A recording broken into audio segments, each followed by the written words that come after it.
మనకి భావోద్వేగాలకి శ్వాసకి ఉన్నటువంటి సంబంధం ఏంటి? భావోద్వేగాలుకి శ్వాసకి ఉన్న సంబంధం ఏంటి? మనకు భయం కలిగినా, అలాగే ఏదన్నా బాధ కలిగినా మన శ్వాస రేటు మనకి పెరుగుతుందా అంటే పెరుగుతుంది. భయం ఊరక సడన్గా కంగారు పడ్డామనుకోండి, శ్వాస రేటు పెరుగుతుంది, హార్ట్ బీట్ కూడా పెరుగుతుంది. అంటే చిన్నదానికి భయపడితే గుండె దడదడగా అనిపిస్తుందండి అంటుంటారు.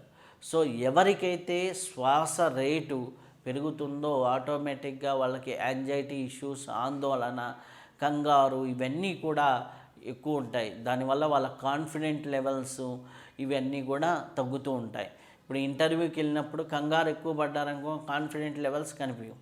సో ఎవరికైతే శ్వాస రేటుని బ్యాలెన్స్ చేయగలుగుతారో, ప్రాణాయామం ద్వారా బ్యాలెన్స్ చేయగలుగుతారో వారికి భావోద్వేగాలు కూడా తగ్గుతాయి.